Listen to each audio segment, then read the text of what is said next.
Ethan was convinced he had cracked the code to financial success. Every year, he faithfully maxed out his 401k contribution, hitting the $23,500 ceiling.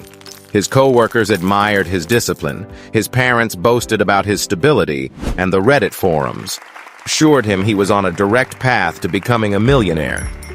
However, in reality, his strategy was far from optimized.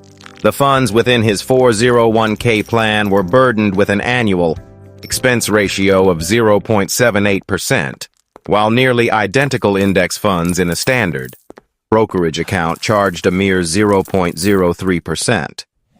Over a 30-year horizon, that minor-looking gap would bleed over $150,000 from his portfolio. Furthermore, every dollar he contributed beyond his employer's matching threshold was essentially locked away until he turned 59 and a half, despite the existence of far more flexible and advantageous accounts that he had completely ignored. But here is where it truly stings. His co-worker Chloe only contributed enough to capture the full employer match, 6%, and then stopped. She believed she was being prudent by not over-investing in a single vehicle. Yet, she failed to realize that every dollar she could have saved beyond that point belonged in a Roth IRA, a health-saving HSA.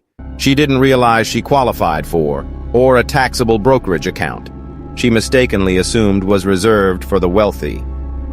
Chloe didn't realize she was under-optimizing, then thought he had mastered the system. Both were wrong, just at different levels of the game. Professor Ledger ran the numbers for both of them, exposing the reality that most 401k providers hope you never see. Chloe followed the standard script. She enrolled on her first day, set her contribution to the 6% employer match level, and never gave it a second thought. Felt like the responsible thing to do. And to a certain extent, she was right. Since her employer matched her 6% contribution dollar for dollar, every cent she put in instantly doubled. A 100% immediate return before the market even moved. There is no investment in the world that can beat that. Chloe nailed that part. The problem was what she did next. Nothing. After hitting the match, she stopped. She told herself she was being disciplined, but in reality, she was leaving thousands of dollars in tax-advantaged space untouched every year. She could have opened a Roth IRA at any brokerage in 10 minutes.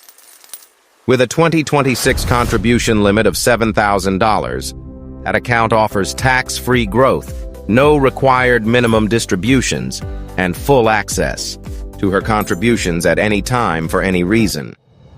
She didn't open one simply because no one told her to.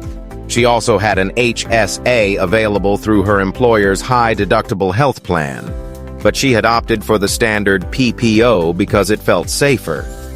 Had she switched, she could have funneled up to $4,300 a year into the only account in the United States tax code with a triple tax advantage: tax-deductible contributions, tax-free growth, and tax-free withdrawals for medical expenses. After age 65, an HSA functions much like a traditional IRA, but with 3 tax breaks, rather than 1. She also had access to a taxable brokerage account, a tool with no contribution limits, no income caps, and full liquidity. Yes, she would pay taxes on dividends and capital gains, but at long-term rates, which are significantly lower than ordinary income tax brackets for most people. Chloe had access to all 3 of these powerhouses. She utilized none of them. Consider the math. Just $400 a month invested into a Roth IRA after hitting the match would grow to roughly $470,000 over 30 years at a 7% return, every single dollar being tax-free in retirement. That is not just extra money. That is essentially a second retirement fund. Securing your future. Chloe thought stopping at the match was smart, but she was leaving the most potent tools in the United States tax code completely empty. Before we return to Ethan, we need to understand what every dollar inside a 401k is actually paying for. When you contribute, Your money is funneled into mutual funds, selected by your plan provider. Every one of these funds charges an expense ratio, percentage of your balance that is siphoned off automatically every year.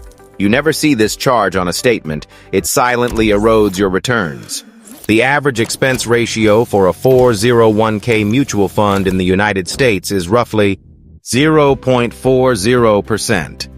For actively managed funds, which are far more common than people realize, that number climbs to between 0.60% and 0.90%. Target date funds, the most common default option, typically charge between 0.30% and 0.70%.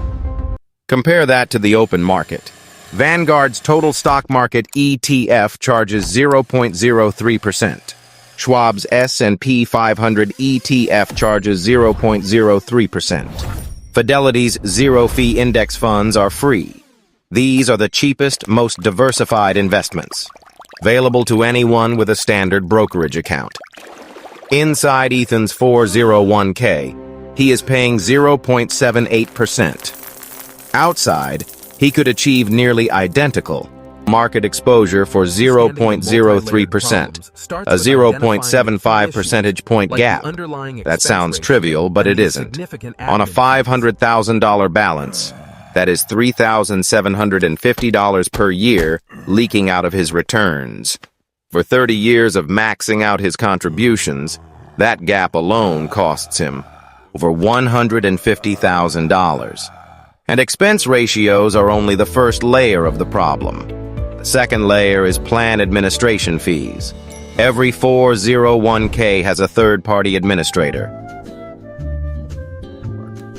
Sometimes the employer covers these costs, but more often, they are passed on to you as a flat fee of $50 to $150 a year, or an additional 0.10% to 0.30% on top of the fund fees.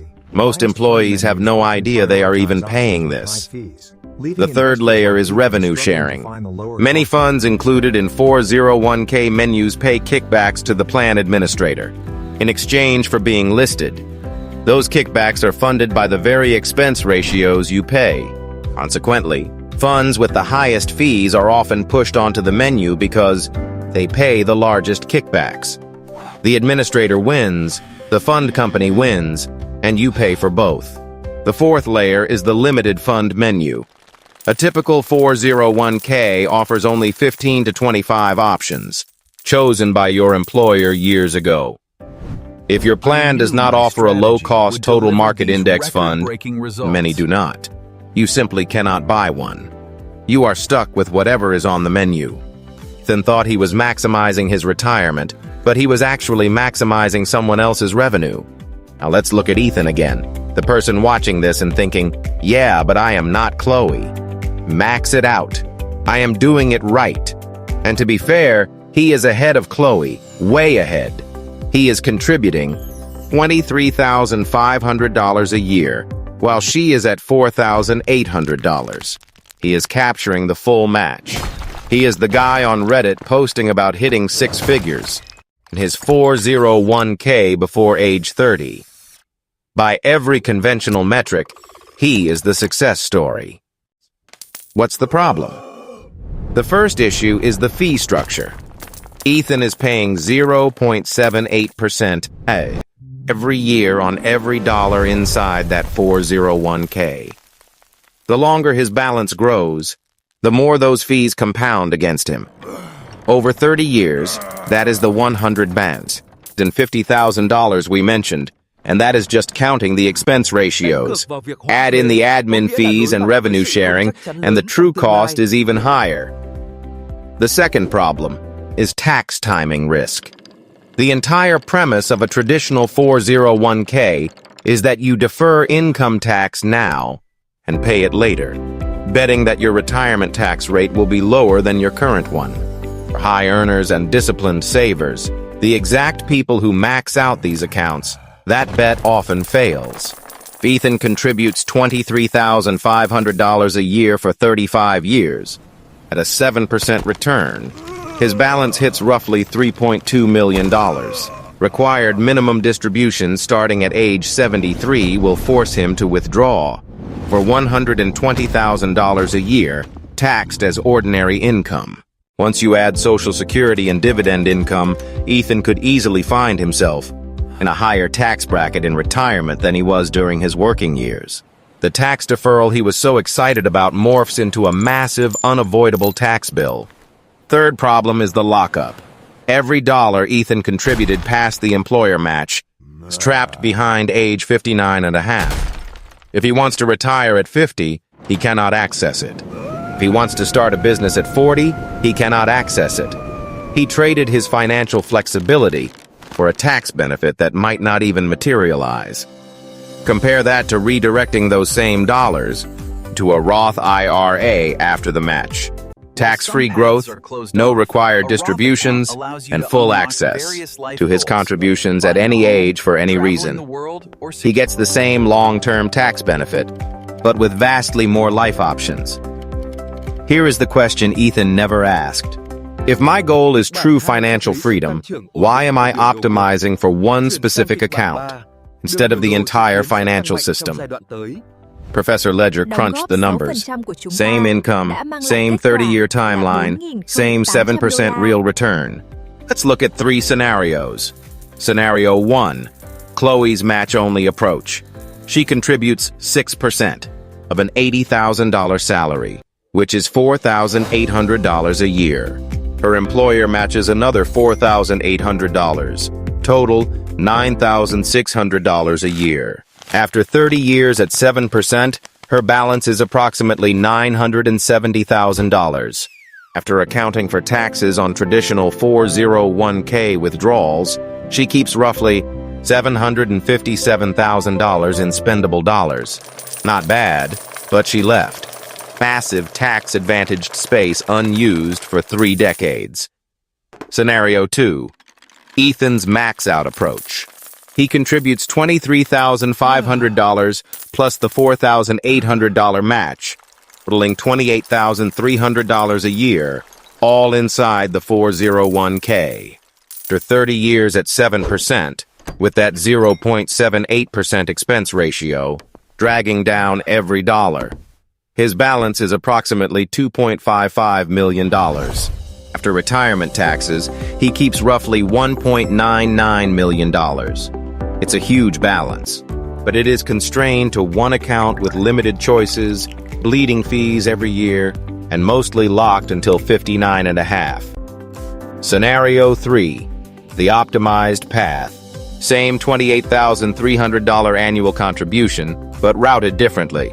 Number 1, 401k. Up to the full match only, $9,600. Number 2, Roth IRA, maxed out at $7,000. Number 3, HSA, maxed out if eligible at $4,300. Number 4, taxable brokerage, remaining $7,400 into a low-cost fund like VTY at 0.03%. After 30 years at 7%, the 401k portion grows to roughly $810,000. The Roth IRA grows to approximately $710,000, withdrawn tax-free. The HSA grows to roughly $435,000, tax-free for medical expenses. The taxable brokerage grows to approximately $750,000, taxed at long-term capital gains rates, maxing out at 20% federally. The total balance is approximately $2.71 million, slightly higher than Ethan's scenario, due to lower fees. But that is not the most important number. The most important figure is, what is spendable, when, and with what flexibility. In retirement, the optimized investor draws from the Roth IRA tax-free, uses the HSA for medical expenses, taps the brokerage at favorable capital gains rates, and uses the 401k only when it is tax advantageous to do so. The blended effective tax rate is significantly lower than Ethan's. His after-tax wealth is roughly $2.35 million, compared to Ethan's $1.99 million. That is $360,000. in retirement wealth from the exact same total contributions, simply by routing the money correctly. And before retirement, the optimized investor has access to $7,000 a year of Roth contributions, plus a taxable brokerage they can pull from for any life goal, house, a business, or an emergency. Ethan has none of that. His money is trapped. The point isn't that Ethan did poorly. He did well. He just gave up flexibility he didn't need to surrender. The optimized path matches or beats the max-out path on total wealth, and it wins decisively on access, tax efficiency, and life optionality. So, here is what Professor Ledger recommends. It's simpler than you think. Step 1. Contribute to your 401k exactly up to the full employer match. Whatever the formula, hit that ceiling. This is non-negotiable. The match is an immediate, guaranteed, risk-free return that no other account can touch. Step 2. If you have access to a high-deductible health plan with an HSA, max it out. The 2026 limit is $4,300 for individuals and $8,550 for families. The HSA is the only account in the United States tax code with a triple tax advantage. After 65, you can withdraw for any purpose, meaning in the worst case, it acts like a traditional IRA. In the best case, it beats every other retirement account in existence. Invest the balance, do not leave it in cash. Step 3. Max out a Roth IRA. The 2026 limit is $7,000 if you are under 50. Open one at Fidelity, Schwab, or Vanguard in 10 minutes. Buy a low-cost total market index fund like VTI or FZROX.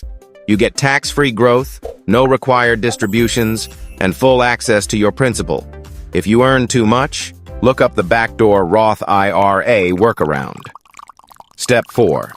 Now decide whether to return to the 401k. This is the step nobody teaches. Pull up your plan documents and check the expense ratios. If you have access to a low-cost index fund under 0.20%, your 401k is competitive, and you can keep contributing. If your cheapest option is 0.50% or higher, your 401k is actively bleeding money. Step 5. If your 401k is poor, skip it and put your remaining savings into a regular taxable brokerage account. Buy VTI or VOO at 0.03%. Yes, you will pay taxes on dividends and gains, but long-term. Capital gains rates are often 0%, 15%, or 20%, much lower than the 37% you might pay on traditional 401k withdrawals. Combined with full liquidity, a taxable brokerage often outperforms a high-fee 401k on a real, after-tax basis. The most common objection is, but what about the tax deduction? I'm in a high bracket. Need to lower my taxable income. That is fair, but here is the math nobody runs. The deduction is worth your marginal rate today. If you are in the 24% bracket, every dollar saves you 24 cents.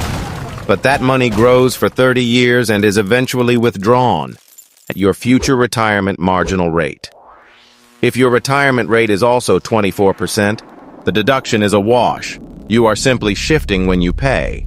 If your retirement rate is higher, you actually lose money on the deferral. The deduction is only a real win if you are certain to be in a significantly lower bracket in retirement, which is not guaranteed for most disciplined savers. Another objection, but compound growth. True, but compounding doesn't only happen inside a 401k. $1 in a Roth IRA compounds tax-free. $1 in an HSA compounds with a triple tax advantage. $1 in a low-cost brokerage compounds at 0.03% in fees instead of 0.78%. Finally, but my HR department told me to max it out. Your HR department is not a fiduciary. They are administering a benefit. The blanket advice. To max out your 401k is convenient for the plan provider, the fund company, and the administrator. It is not always convenient for you. Chloe was responsible. She saved, then got the match. Ethan was disciplined. He maxed it out and became the success story everyone pointed to. Neither of them ever asked the real questions. What is my 401k provider doing with my money? What is it costing me? Is there a better path? The answer is yes. Your 401k is one tool among several. It is not the finish line. The employer match is mathematically non-negotiable, but every dollar beyond that is a comparison problem, not a default.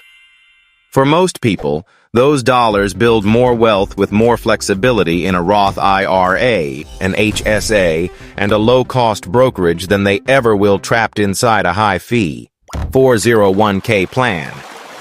The smartest move isn't maxing out the 401k, it's knowing when to stop.